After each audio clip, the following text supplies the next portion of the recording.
Yo, what is poppin', my 420 army? It's your boy Miley, I'm 420, and I'm here with another. We are going to be reviewing the Dreamworks movie Home. I said I was going to be reviewing this film at some point. Oh God, this desk lamp is just. It's hard to get an angle with the desk lamp. Won't fuck it up.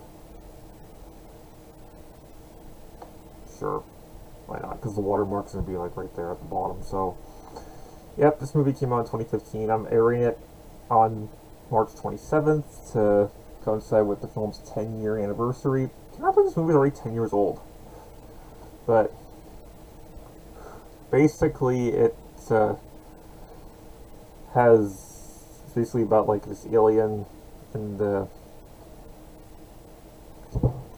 this film is kind of overhated by the DreamWorks community. It's like, why? If it has aliens in it, I don't know why people don't like this movie, but basically it's about this alien race called the Boob, which they even parodied the DreamWorks logo by having one on there, because it's almost like the UFO gag from Monsters vs. Aliens when they did the DreamWorks logo, because this and Monsters vs. Aliens are made by the same company. So then, the alien species known as the Boob, like our main Boob, O, voiced by Jim Parsons. Yes, and Jim Parsons is known for he plays Sheldon on The Big Bang Theory, so like every time O spoke in this film, when I first so like I went back to watch this film after watching Big Bang, I was like, every time I heard O speak, I was like, that sounds like Sheldon.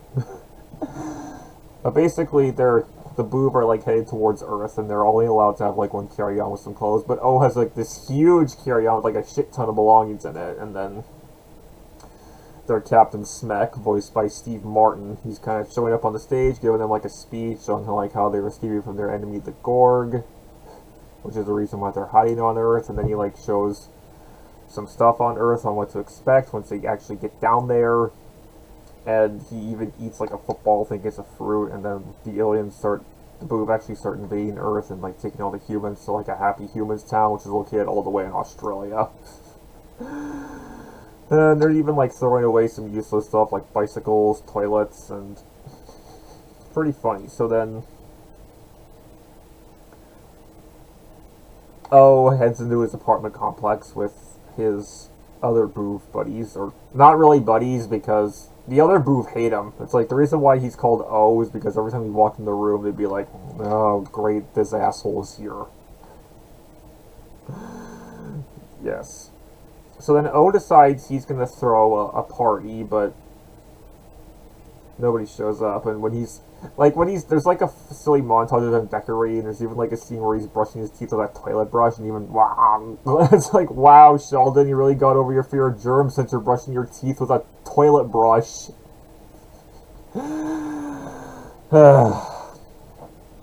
It's like, yep, that kind of gives us some insight on O and like who he is, and then we cut to like some more chaos in the city of the Boob is taking useless stuff on his cat named Pig runs to her owner Gratuity Tip Tucci, voiced by Rihanna.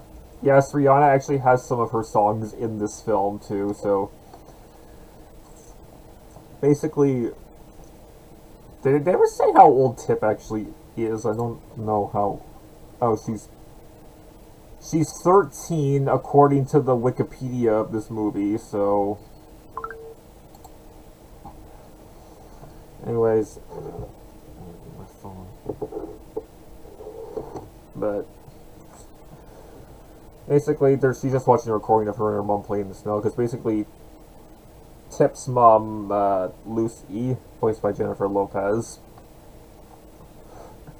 was abducted by the Boob. But then there's a flashback that shows us later in the film. But the reason why Tip wasn't abducted was because she had Pig on her head, the cat. So anyway, the Boob actually find her place, but then she performs like a little dance attack thing for one of the Boob who walk in, and it just sprays glitter and takes a photo of him. Obviously, they got to keep it family friendly. They're not going to have like knives or bombs or even Molotov cocktails. No, that would be too graphic for a G-rated movie. So,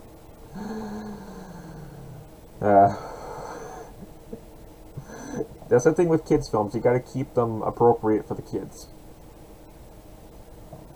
But they still managed to do it quite well. So anyway, Tip escapes, and then O is sad that nobody came to his party, even after, like, checking some of the neighbors' apartments when they were, like, blatantly hiding from him. But then he sees Kyle, voiced by Matt Jones. Kyle's like a traffic officer of the booth, so O decides, you know what, I'm going to invite him to my party, so that's what he does. He's, like, literally talking with Kyle. It's like, how about you come to my house party tonight? Please do not send. I enjoy my leisure minute. I have sent directions to my living space. That's, like, one of the funniest parts in the whole film. It's like, that would just be so funny. You're just going about your day, and all of a sudden your phone blows up with, I have sent directions to my living space. And then Kyle is like, you sent directions to everyone? And yes, even their enemy, the Gorg, uses the same messaging as the booth. So pretty much sent the invitation to every alien race. And he even says, why would they put this next to send all? It's a bad design. It's like, yeah, that's for damn sure. And of course the other booth are angry at O for dooming their species, so then O tries to escape. And he's like, okay, I'm gonna head to Antarctica since there's no booth there. But then his escape pod blows up because apparently it detects him as the fugitive booth. And he's like, no, I'm not a fugitive. So then O runs into a, he's trying to, like, hide, but then he enters into, like, a lamp store, and then this alerts Tip, so then she drives to, like, a small little convenience store and tries to get some stuff there, but then O leaves the lamp store and he heads to the convenience store himself, and it's so funny. Funny how they're in the convenience store together, so then they're just kind of going about, just kind of mimicking each other until they eventually spot each other, and then O backs into a freezer, and Tip blocks the door with a broom, although O even asks, can I come into the out now? It's like, you know, I'm not sure how strong brooms are, but I feel like O could have just continued bashing at the freezer door until the broom eventually snapped in half. I'm just saying, but yeah, that's when Tip even had, and then here's where we see the flashback of Tip's mom getting kidnapped by the booth, and then she escaped, and then she realizes, you bastards stole my mom. So then she leaves the store but then she leaves the store but comes back in after realizing her car is destroyed, so then she decides to free O and let him fix the car. And then we cut back to, we cut the Smek on his ship, who, he's upset that, like, the booth are gonna find them again, so he ends up thinking, it's like, okay, there's gotta be a way we can stop this. There's gotta be a way we can hide from the Gorg. And he has, like, a whole bunch of weird stuff, like, he has an asthma inhaler, which is just a hair blow dryer. And he starts asking some of, like, the other booth that have, like, these huge heads, and I know I know DreamWorks also made Megamind, but I've never seen that, so I think they might have reused those models from that. So then he's asking some of the booth, like, what's your idea?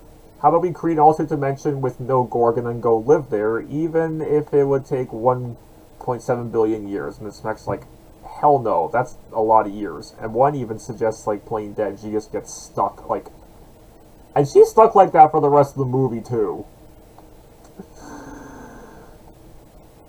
And then one suggests logging into O's account and disabling the email so that the Gorg never receive it. Because when O first sent the invitation, it was on, like, a 48-hour hiatus. They said the message would take about 48 hours to reach the Gorg because they're so far in space. So, yeah, I'm pretty sure it would not take that long. It would take, like, a second if you were, like, sending an email or text or anything to someone, so. But then again, I don't really know alien technology that well, because obviously aliens don't exist in real life. But can I adjust my light a bit? Sorry if it's like, okay, let me know in the comments if this light ends up being too bright, or I don't know. But back to the film, they realize O's password is unique, and then they play his invitation. And since Kyle was mentioned in the video, Smek is like, Kyle, what did you better go text him, because Kyle even started to say, look, O is not my friend, but then Smek tells him, yeah, the internet does not lie. Well, I mean, if it's a recording, then, well, I mean, okay, Smek is only half right about, like, that the internet does not lie, because obviously websites like Wikipedia, well, no, even Wikipedia can be edited, or like fandom wikis and Facebook, Twitter, Instagram, so, well, if it's like scientifically, then obviously they would have to tell the truth, so, but then they could just get edited by trolls, so, the jokes in this film work better, but anyway, we cut to O, who supposedly fixed Tip's car, but he turned the thing into like a flying car with like some soda machines attached to the back, and then like a hot dog set inside the actual car, and then he even named the car Slushiest because like he pretty much just stole a bunch of stuff from like inside the store, like the cash register, and yeah, it's like, see, why do we not have flying cars in real life? It's in this movie, Chitty Chitty Bang Bang, even Grand Theft Auto. Why is it taking us so long to get flying cars in real life? Because keep in mind, Chitty Chitty Bang Bang is an older movie from the 60s. So,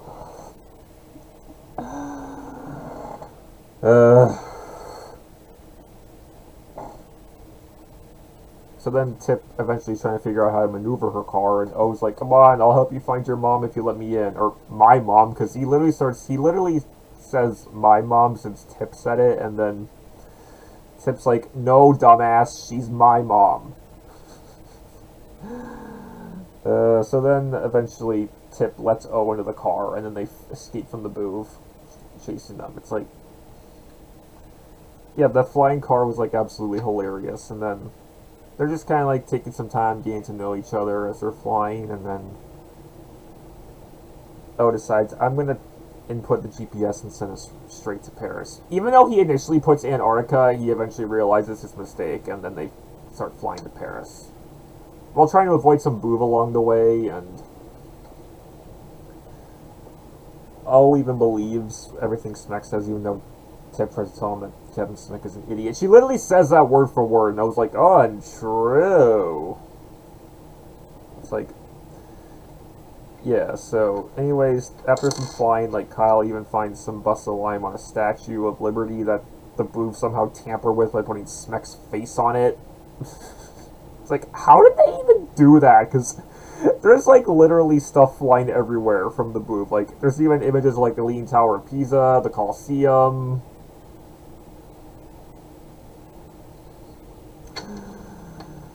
Yeah, it's kind of weird.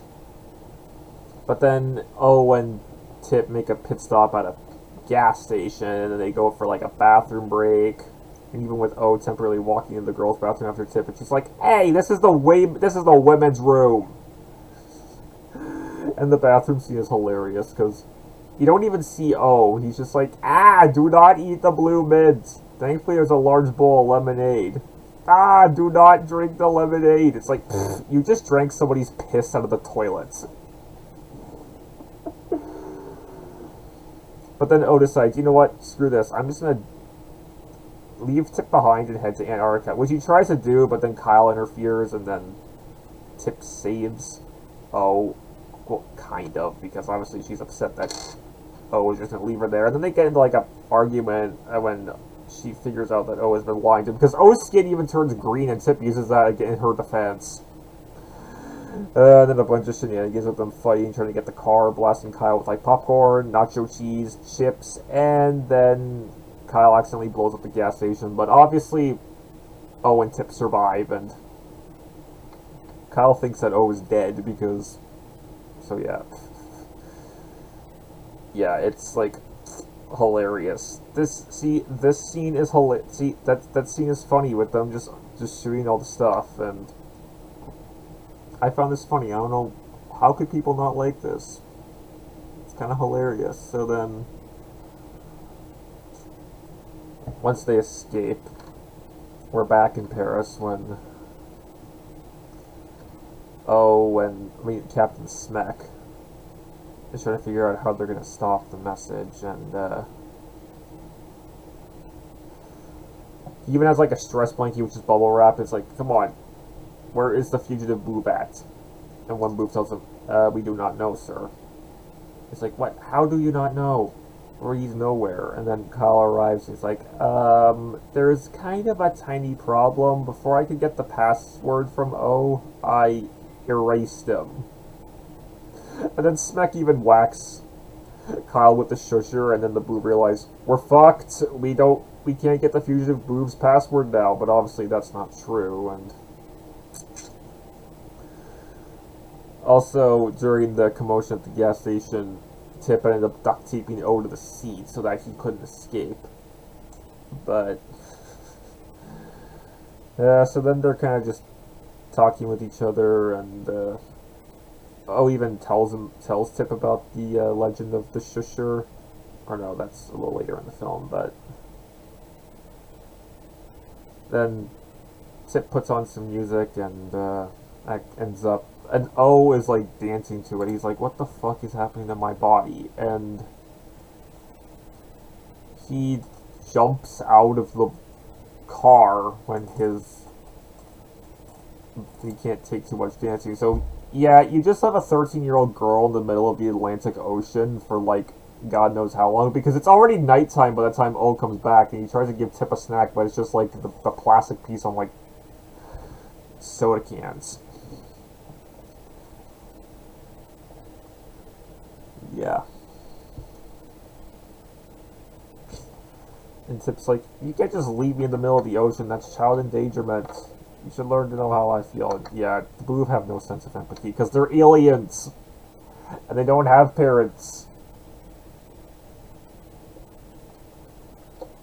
But then eventually... Oh, and then O also refers to Tip as being sad mad. It's like, oh, so that's where they got... So that's where that originated from. The sad mad term.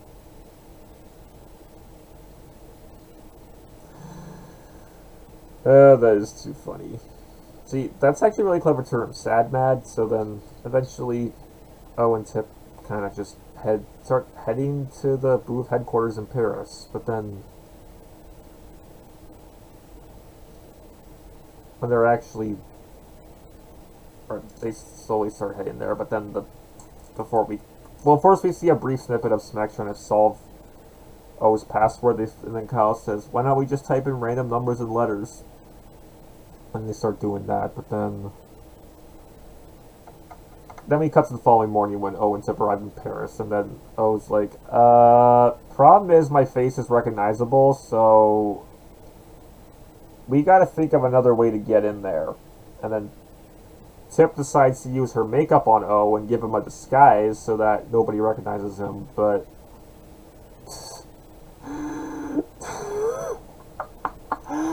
I just laughed at how O reacted from Tip, just like putting some blush on him and then putting like a little dot on his cheek. And Tip's like, dude, I'm not even done yet. But okay, I guess this could work. So then they head to the control center and they head in the tower. Oh yeah, and also when they're typing the passwords, O tells Tip about the legend of the shusher, which apparently they had, like, the Boov were actually at a peace meeting with the Gorg, and then Smek stole it, and then O and Tip are just kind of having some fun telling jokes, like interrupting Cal. Yeah. That whole scene with the interrupting cow joke was like, oh, that's the joke, because Tip kept yelling moo before O could finish his sentence with interrupting cow who. It was pretty funny, but I know I'm kind of jumping all over the place. Even though I did rewatch this film before recording this, but yeah. Either ways, but anyways, back on track. Once they're in the tower, they're like, okay, you guys stay quiet or else these big brain Boov, because they're trying to focus. And then O realizes, holy shit, there's only 2 minutes left on my invitation before it reaches the Gorg. How have they not stopped it yet? If we don't stop this email, we're never going to find my mom. So they head to the terminals, put these, like, things on their skulls, these, like, tube things, and O even asks, is your skull flexible? Tip's like, wait, what? It's like, you know what, it should probably be fine. It's like, I'm not even sure what those things are, but then once they're in there, O puts in his password and it gets rejected with 1 minute when it's down to 30 seconds. So then O's like, what the fuck? Why'd my password not go through? He's like, oh no, caps lock was on. So he turns off caps lock, puts it in, and luckily that stops the email at the last second. So then along the way, they also search the location of Tip's mom. So then Tip is like, O's like, alright, now to find where my mom is at. And then Tip's like, right, it's Lucy Tucci. So then O puts that in, they get Australia, and they even show some dude, and Tip's like, that's not my mom. I'm sorry. But then after the ugly dude walks away, they actually do see Lucy, and then Tip's like, oh, she really misses me. I want to see her again. So then after they unplug themselves and they're about to head out, I was like, I can finally come out of hiding now. But then they're surrounded by all the boob, and it's like, shit. And then Smek appears with a barbecue on his head, and it's like, alrighty, you have made many, many, many mistakes before this whole incident, so I still have to erase you. Because O mentions earlier that there's like that they have a rule of 9 mistakes and you're out, but he has a total of 62, so yeah. And then even like with them arguing, Tip threatens to flip the Eiffel Tower over, because they're literally on like the Eiffel Tower just floating in the air. So then eventually Tip does flip it over after saying that she got an A in geometry, which she told O earlier. And then we get this like funny sequence with the whole Eiffel Tower flipping upside down, and O and Tip fall, and then O grabs onto a bicycle rack before Tip flips it over, and then when she grabs O, she's like, dude, you're like 1,000 pounds. And then they get into like an escape pod, and I was like, it will not work if I drive, so you'll have to drive this. And then they start driving, but then eventually Kyle's still chasing them, and then they accidentally drive through some statues, and they go all over the place before O and Tip manage to get on a horse statue, use that to escape from the Eiffel Tower, which is still moving towards them, but then they end up getting cornered after managing to escape from Kyle again, after O triggers his escape pod by just putting his finger up to it. It's like, oh, fugitive boob detected, and it self-destructs. Yeah. So yeah, the jokes in this film I actually did find funny. It's like that whole sequence with them on the Eiffel Tower, that was actually pretty fun and epic. So then, once they head back to the outskirts of Paris, where they were before, O realizes, what if Smek is right, and I am gonna keep making mistakes, so maybe I do deserve to be erased, and Tip tells him, no, you're just gonna get to the, no, mistakes actually, my mom says that mistakes make you human. It's a human way. And I was like, no, that's not the proof way, though. So then eventually, they get in the car, decide they're gonna head to Australia and find Lucy, but then we get a montage of them having some fun. It's like, see, they really started to connect. This film really shows a great history about friendship and stuff. It's like a funny little montage of them taking some photos together, and then they are eventually like flying through like a wave of Boov trying to escape from the Gorg, and O's like, what? How are the Gorg here when I stopped the message? But then when they officially landed, they end up being, their car ends up being shot down from a Gorg drone, and then I was like, no, we're stuck here in the woods. There's gotta be something we can do. And then they realize, ooh, there's like the Gorg drone crash a little ways away, so we can go do that. They head to the ship, and then O steals like a super chip, because it's like O's trying to encourage him not to run away from the danger. So, really great way of learning how to face your fears. And then once they recover the super chip, they head back to Celsius, put it in, and they fly right to Australia. But unfortunately, the Boov are leaving, so O kind of has to abandon his quest to help Tip find her mother, and Tip is obviously upset about that, and she leaves after they have a brief argument, because O was trying to save Tip, or so he thought, but Tip is like, no, I want to find my mother, not run away with you. And then O gets on the last Booth ship, and then realize the Gorg ship is going to destroy Earth, and but then he actually uses the super chip because he took that with him, and then he inserts it into like the Booth mothership pod, and they realize, holy shit, O's like a super Booth, and they decide to make him the captain after realizing Smek has like pretty much been wrong, which O even tells them. So then literally all the Booth decide to make O their new captain, and he's like, no, I can't be captain. I just keep making mistakes. And Kyle even tells him, no, you're not the only Booth who makes mistakes. My mistake is not being your friend. So even the other Booth start to appreciate O. It's like, yeah, so even if you do end up hating somebody and they do something useful, it's like, wow, you can do something people would really look up to you. So great message about friendship in this film.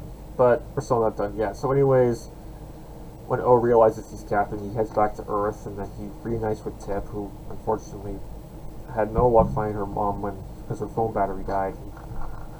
It's like impossible in like a huge crowd of people, so O heads back, and then he says, no, I never finished my quest of helping you find my mom, so I am going to do that. And then then Tip is like, yes, thank you. And O even is more helpful by pulling out like a Booth device that has like a GPS tracker in it, so Tip starts following that until she finds Lucy, and they're reunited with each other. They even hug each other because of how happy they are. And then when O joins for a hug, Lucy is like furious with O at first, and until like you don't actually hear their voices, but I can assume Tip tells him, no, he actually helped. He's the reason why I found you. He helped me find you, or else I would have never been able to find you without him. But unfortunately, the Gorg mothership arrives during the reunion, so then O takes the shusher, opens it, and realizes, holy shit, Gorg are not the takers, Booth are. So he decides to return the shusher to the Gorg, which he starts running towards the mothership, and then he locks Tip and Lucy in Slushius, and unfortunately the Gorg doesn't notice O, so then Tip has to like distract him and keep his eye on O with like a little mirror trick that she learned earlier in the film. So yeah, I know sometimes I jump all over the place with these. It's like I try to keep my reviews as short as possible, but sometimes they end up going like 30 to 50 minutes, but yeah. Anyways, that's literally that, but then the Gorg finally notices O and tries to slow down, but O ends up getting crushed. Or no, unbeknownst to Tip, he survives, but then the ship backs up, and that's when they realize O survived, and then the Gorg opens his ship, walks up to O, and then he even gets out of his suit. It's like a little starfish type creature, and O gives him the shusher, and they start talking in like this alien language. It's like, wow, Jim Parsons really has a knack for learning alien languages. First Klingon in Big Bang Theory, and then whatever this is. I have tried learning Klingon, but unfortunately Google Translate does not have it, so that's kind of unfortunate, so yeah. But then the Gorg takes the shusher and leaves, and O tells him, oh, he was the last Gorg, he would have gone extinct if that egg was destroyed. So yep, the Booth are happy that O saved their planet, and then we cut to they let go of their prejudices against the Booth, which really is helping that, yeah, the Booth really were the good guys in the end. And then 2 weeks later, O moves in with Lucy and Tip, and then they're like having like a party at Tip's apartment, and more Booths show up, and then O even shows them like the dancing stuff he learned earlier, and then we even see some Booth dancing on the moon with Smek DJing, and then literally every alien race comes to the party because they still have O's invitation from earlier. And yeah, that's basically it for this film. I actually like, and like I said throughout the film, I don't know why this film is overhated. That's why I actually like this film. The jokes were funny. I did laugh at the jokes. The message was really good about understanding friendship and like helping people achieve what they helping people and like caring and like empathy and even sort of like lingo of prejudices. So yeah, that's why I actually like this film. But it's not a gem like Kung Fu Panda. Still saying that hands down. I'm saying it by that. Kung Fu Panda is the best DreamWorks movie so far. So yeah. This film is definitely miles better than Shark Tale or Boss Baby. Those are the two worst DreamWorks movies in my opinion. But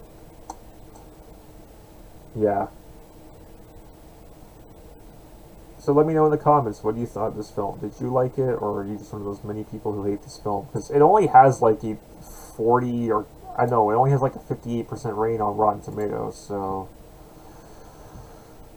yeah. Sometimes there's like films with low ratings on Rotten Tomatoes that I do like, and even films with high ratings I don't like, so yeah, that's basically it for this film, and I'm probably not going to have some sound effects. I'm not sure what I'm going to do with like the funny sound effects and stuff in this, or images, but yeah, that's basically it. So please like, comment, share, sub, and